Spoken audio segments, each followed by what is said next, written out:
7-0 victory over Cincinnati here today. And Coach, I think we got to start with your starting pitcher for another Friday in a row here. Didn't know if he'd be able to better what he did at Elon a week ago, but he definitely did that here today. Gavin Williams was special. He was special, and we needed him to be special. Their guy was good too. It was, a pitcher strike zone, which Gavin took advantage of, but the other guy was keeping the ball really down and just making it tough on our hitters. And we just scratched runs across, and nothing outstanding, no home runs, but just executing some bunts, doing some things and putting pressure on their defense. And that's what you got to do. You got to grit out wins in the conference. And I thought our guys did a really good job of that. And Cliff, offensively, the one swing of the bat today that did kind of become the catalyst in the scoring was the double by Agnos. And so he may be getting it going now. Zach and I have been working a lot, and Zach is, a great player. And the one thing, even when he's not swinging it great, he walks. But today he was able to get a swing off. We had hit some early around 11:15, and he's continuing to get a little bit more comfortable in his swing and just go up there and believe. And but he was great today. And, Ryder had a squeeze, and a lot of guys had tough at bat. Starling had a big walk. Franny had a big swing, but AMAC got us going with just a jam shot that just put pressure on their defense. And those things are all important. I think we can't lose sight of what's coming tomorrow in 2 games to wrap up this series tomorrow. But you've used 3 relievers now in your first 2 games, and they've retired all 22 hitters that they've seen with Carter's work here today. And we make a lot out of it here, and certainly a lot of folks do, about these 4-game weekends. But to get through your first 2 games with just 3 relievers used, and they all pitch as great as they have, that sets you up really nicely for 18 innings of ball tomorrow. Corey, you just won't let it go. You in the media talk about those 4 games as much as possible. So I told our guys that we got 1 game tomorrow. We got 1 game at 1:00, and then we'll worry about the next one. Yes, it's nice to have on paper your bullpen, but you still got to go out there with your guys and be able to execute. Carter Spivey did a tremendous job today executing his pitches and look back to his form, and that was really good to see. And Saylor was, tremendous yesterday, just the extensive amount of work, and he won't be available tomorrow. I'm sure he'll want to pitch, but we're not going to pitch him tomorrow. So that's one less. And, but Mayhew, Cam, Bridgie, and others will be down there ready to go tomorrow. Coach, a really impressive effort by your guys here today. We will talk to you tomorrow. Thank you, guys. Thanks, Corey. Thanks, Coach O. Thank you. Okay, we'll open up the questions for Coach Godwin now for everybody else. Coach, the evolution of Gavin's hard breaking ball, how much of a difference has that made this season? Yeah, his slider is it's really come along. He's been working on it for some time now, but at times it would be good, and at times and he's just got a good feel for it now, and it's really causing hitters a lot of trouble. And when you're throwing the ball 95, 96 miles an hour and you're moving the ball in and out, and then you got this slider that it breaks late, so it's not like they can sit on it. And if they sit on that, then you still got the 95 in your back pocket. And he actually flipped in a couple breaking balls, threw a couple good changeups to lefties.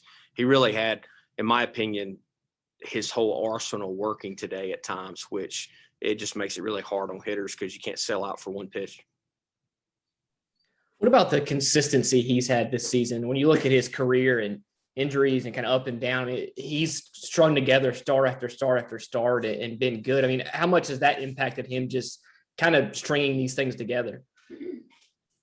Well, Ronnie, the one thing I hope kids learn in our program, and I heard Roy Williams, talking about his retirement and the opt-out and people quitting, is that in life, bad things happen to good people all the time. And I want our kids to learn how to handle adversity. And Gavin's been given some adversity that wasn't his fault. He's always worked hard. It just has been, unfortunate. I guess you can call it luck, but bad things happen to good people all the time. And for him to persevere through those things has allowed him to be what he is today.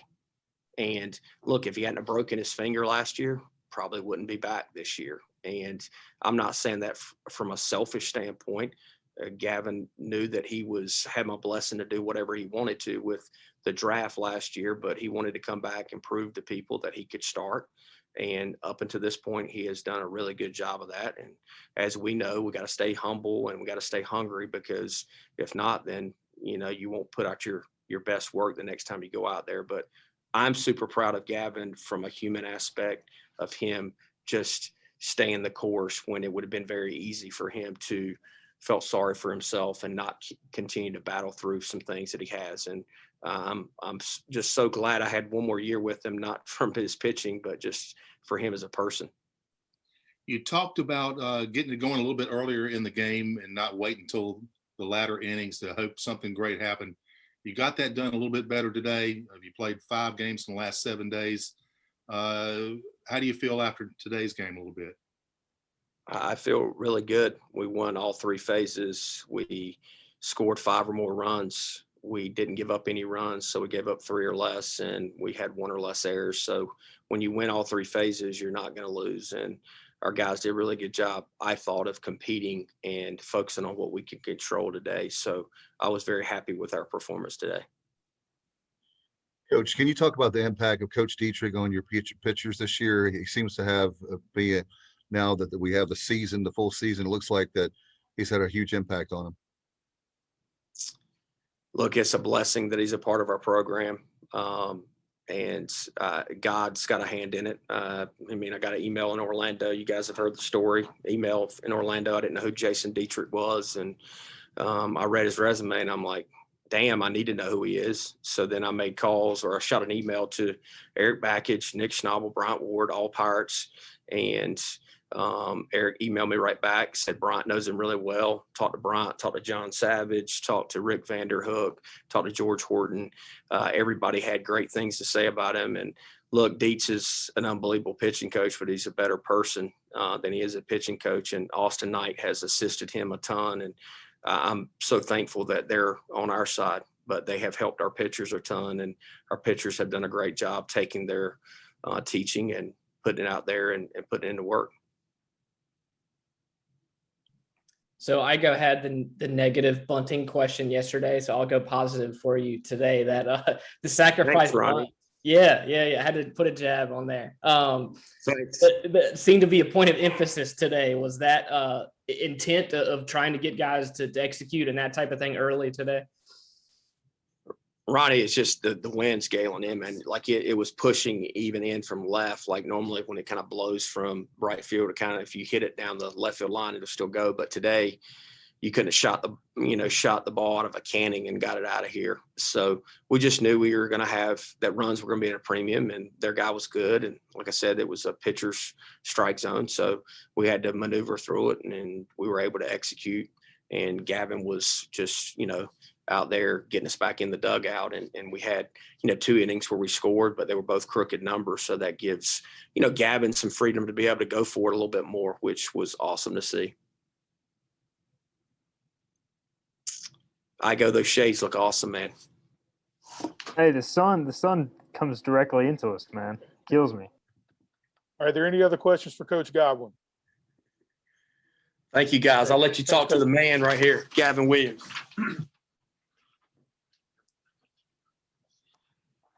How's it going? Hey, Gavin. All right, guys, we'll go to questions for Gavin.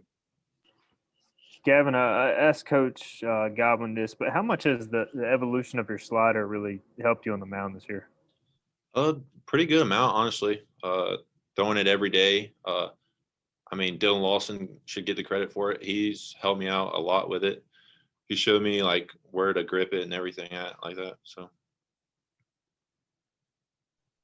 we've talked to you a lot in your career, dating back to your freshman year at Campbell. I can remember that midweek start. How does it kind of feel to be a midweek or mid-weekend starter now and kind of doing that each week? Do you feel like you're kind of in a routine with that now? It's just a game of baseball, really. Starting on the midweek or weekend, it doesn't really matter to me. I think either way, it's fun to be starting. Gavin, you improved to 3-0 today. You get a little momentum going here. How do you feel as of right now with having some success behind you and moving into next week a little bit? Honestly, I feel good, but you can't really look at the your record right now. Got to be present, really. So can't look forward to anything. Coach had mentioned the adversity you've been through, overcoming what you did last season and then deciding to come back for an extra year. What has that meant to you so far, just to come back and have such a successful season at this point? Oh, it means a lot because you got so many people behind me, like lifting me up and everything. So my teammates, they've been a big part of my success right now. So.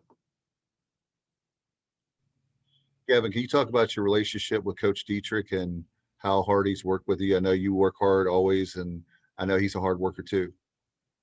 I would say our relationship's pretty good. He can joke around with me, and everything else like that. But other than that, I think it's pretty good. So we know obviously you can throw hard and the radar gun on the scoreboard and stuff, but what's it like when you, kind of like Igo said, when you strike out a guy on a breaking ball? Does that almost feel better now than striking out somebody on 98 or 99? I mean, just that breaking pitch and using that effectively, how does that make you feel as a pitcher? Honestly, it feels the same as striking somebody out. A strikeout is strikeout to me. It doesn't really matter.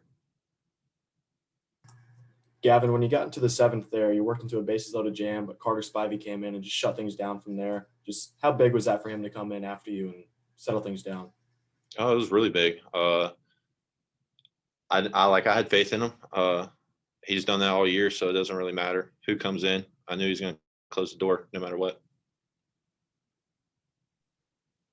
What does it mean to have ECU fans behind you and cheering you on the way they did after your performance today? Oh, it means the world. We got the best fans in the nation. I don't think anybody else I don't think any other team in the nation, their crowd does that for them. So it's kind of awesome seeing all those people stand up and clap, everything like that.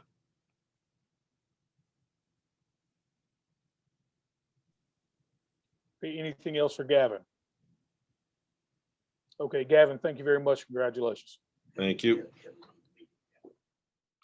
Hey, Pirate Nation. This is former East Carolina pitcher Davey Penny of the Keith LeClaire era, class of 2003.